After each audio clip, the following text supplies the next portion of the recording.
할렐루야. 오늘도 주님 앞에 말씀 앞에 서게 되어 여러분 모두를 주님의 이름으로 사랑합니다. 하나님 말씀 시편 105편 8절부터 10절입니다. 그는 여호와께 8절 그는 그의 언약 곧 천대에 걸쳐 명령하신 말씀을 영원히 기억하셨으니 이것은 아브라함과 맺은 언약이고 이삭에게 하신 맹세이며 야곱에게 세우신 율례 곧 이스라엘에게 하신 영원한 언약이라. 아멘. 오늘은 삶의 노래 109번째로 언약의 하나님이란 주제로 말씀을 같이 나누겠습니다.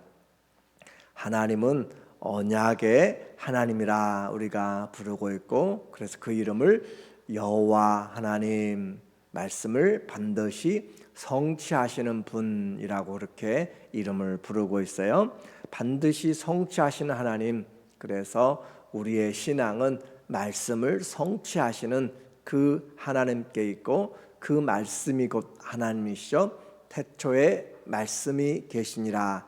그 말씀이 하나님과 함께 계셨고 그 말씀은 곧 하나님이시라 라고 한 것처럼 말씀이 육신이 되고 오신 하나님, 그래서 스스로 계신 그 하나님이 말씀으로 우리에게 오신 거죠.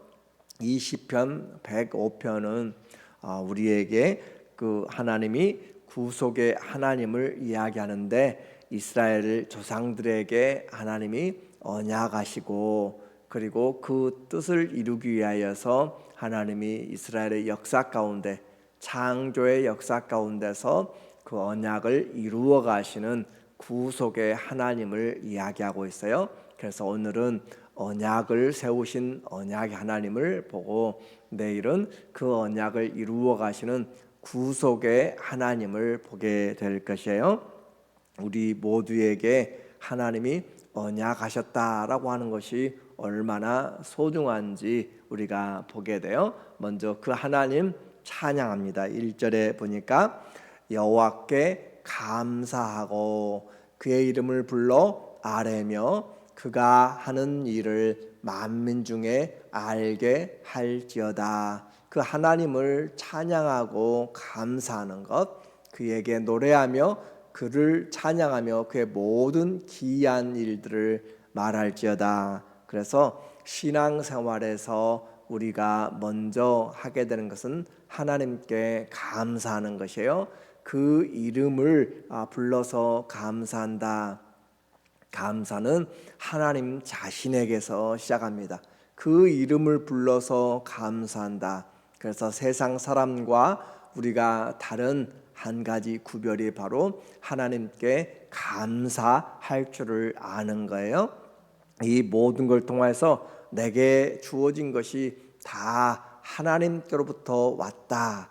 생명조차도 하나님께서 주셨다라고 하는 것이기 때문에 하나님께 감사를 할 줄 아는 것, 그것이 신앙생활의 첫 번째 단추가 돼요. 하나님을 믿을 때 내가 진정으로 감사할 수 있는 그 대상에 계시고, 그리고 무엇을 감사해야 될지를 알게 되는 거죠. 그래서 하나님의 이름, 그의 이름을 불러 아뢰며 그가 하는 일을 만민 중에 알게 할지어다. 하나님이 하신 크고 영화로우신 일들을 알리는 데까지. 그래서 감사는 내 안에서만 끝나는 것이 아니라 그 감사가 다른 사람들에게도 함께 감사하자. 또 심지어 시편의 기자들은 하늘과 땅들이 와서 감사하고 노래하자라고 하늘에 있는 천사들까지 다 불러서, 열방들까지 불러서 감사 찬송하자라고 하는 것이기 때문에 신앙은 우리에게 감사로 시작해서 감사로 끝나는 것이 참된 신앙입니다. 예수 그리스도 안에 뿌리를 깊이 내리고 있으면 그 믿음에서 자라가서 감사의 열매가 풍성하게 하는 것, 오늘도 우리의 삶에 감사 열매들이 점점 커지고 활짝 열려지고 놀라운 은혜가 있기를 원합니다. 그 감사는 우리에게 찬양으로 나타나게 돼요. 그래서 모두가 기이한 일들, 그 일들을 노래하면서 하나님 앞에 찬양하는 것, 노래는 찬양은 하나님이 하신 일들을 나타내는 거죠. 그렇게 감사할 때 무슨 일이 일어나는가? 우리에게 놀라운 기쁨들이 일어나요. 3절에 보니까 그의 거룩한 이름을 자랑하라. 여호와를 구하는 자들은 마음이 즐거울지로다. 감사하면 즐거움이 임하고 기쁨이 임하게 돼요. 하나님이 행하실 것을 믿으니까 두려움이 떠나가고 두려움 대신에 기쁨이 또 즐거움이 우리 가운데 찾아오게 되고 하나님의 나라는 먹고 마시는 것보다 더 중요한 성령 안에서 기쁨과 희락이라고 그러잖아요. 그래서 우리에게 찾아오는 기쁨과 평강과 희락하는 것처럼 기쁨이, 그래서 우리의 신앙에서 감사로 시작하고 기쁨이 넘치는 것, 그래서 우리에게 하나님의 뜻이 항상 기뻐하라, 범사에 감사라 우리에게 이야기하잖아요. 기도하고 감사하고 그렇게 하는 것. 그래서 주님이 우리에게 기도하게 될 때 감사를 만드는 것이죠. 감사할 때 기도가 점점 풍성하게 되죠. 그래서 즐거움을 회복시키시고 여호와와 그의 능력을 구할지어다. 그의 얼굴을 항상 구할지어다. 하나님으로 살아가는 사람, 그래요. 우리의 신앙이 하나님으로 살아가고 얼굴을 구하는 것, 그 얼굴을 구한다. 하나님 앞에 예배드리는 것이죠. 얼굴을 구하면서 살아가는 사람들, 그래서 믿음으로 담대하게 하나님께 우리는 나갈 수가 있어요. 하나님 앞에 나가서 은혜의 보좌라고 이야기해요. 오늘도 우리는 하나님의 은혜의 보좌 앞에 담대하게 나와서 얼굴을 구하고 아빠, 아버지라 그렇게 부르게 되는 것이죠. 감사하는 자에게는 항상 그 복을 주시고 지키시길 원하고 하나님의 얼굴을 우리에게 빛을 비추어서 은혜를 베푸시고 그 얼굴을 우리에게 향하여 두사 평강 주시기를 원하노라.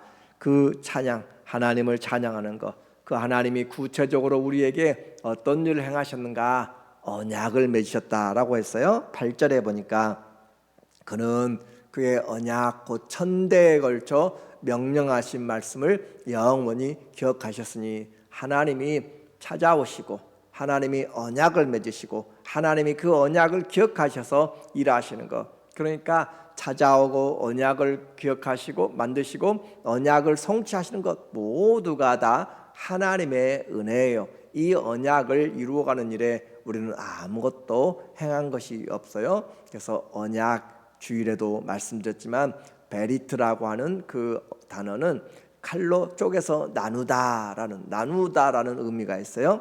언약은 묶어주는 것인데, 서로가 서로의 약속에 묶이는 것인데, 나눈다는 것은 바로 그 언약을 맺는 과정에서 짐승을 잡아서 제물이 되고, 제물을 반으로 나누어서 그 죽은 제물 사이를 언약의 당사자가 지나가면서 맹세를 확인하는 것이죠.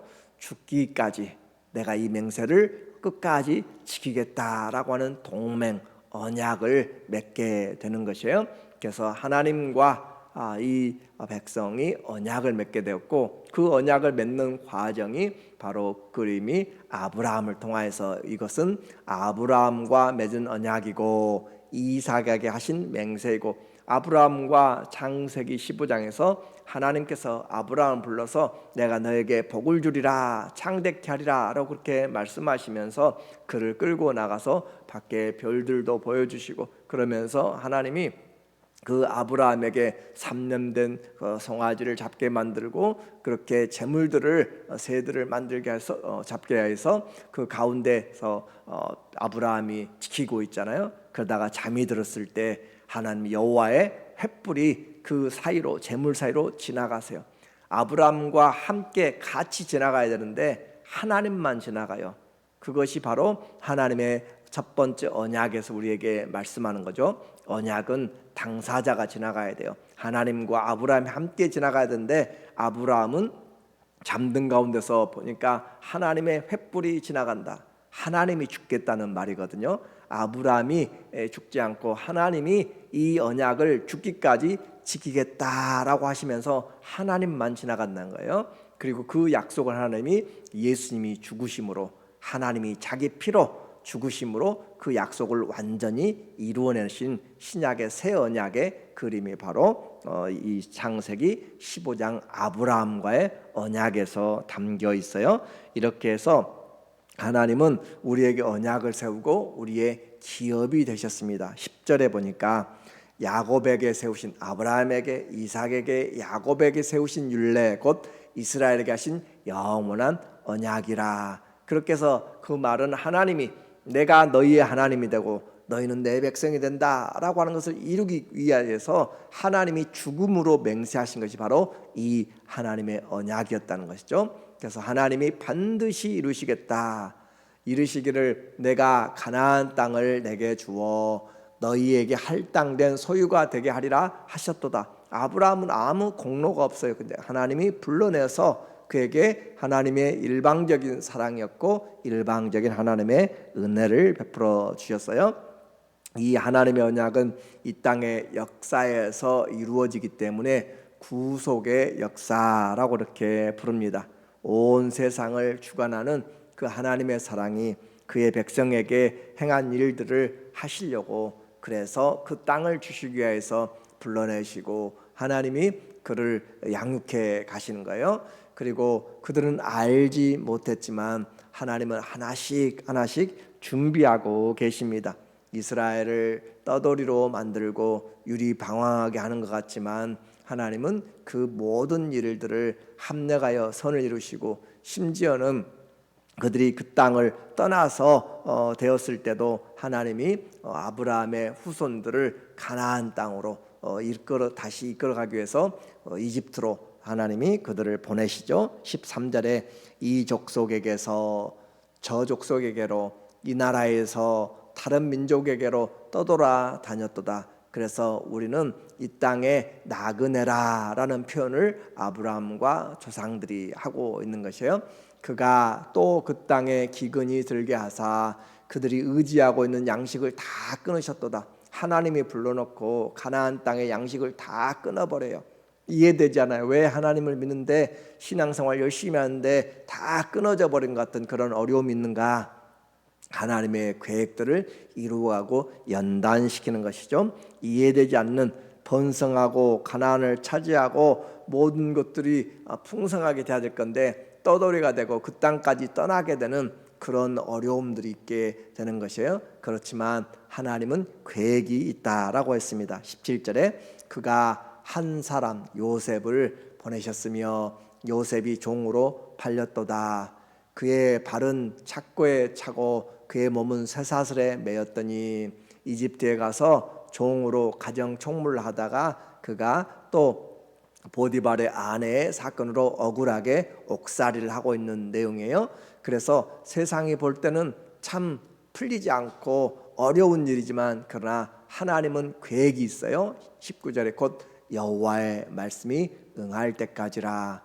그의 말씀이 그를 단련하였도다. 하나님의 말씀이 응할 때까지, 하나님의 말씀이 준비될 때까지, 하나님의 말씀으로 그가 세워지기까지 하나님이 그를 단련시켰다. 얼마나 놀라운 하나님의 섭리인지 우리는 모르기 때문에, 내가 어떻게 단련되고 있는지를 말씀이 응하기까지 나에게 하나님이 원하시는 그리스도의 성품으로 만들기 위해서, 우리의 속사람을 세우기 위해서 우리의 겉사람을 깨뜨리고 육체의 소욕을 깨뜨리고 우리의 성품들을 완전히 죽이고 십자가에 못 박는 그런 훈련들을 주님이 하시는데, 그걸 모르니까 힘들고 억울한 것 못 참고 튀어나와야 되고, 그리고 대적해야 되고, 이름을 높여야 되고, 그리고 목소리를 높여야 되고.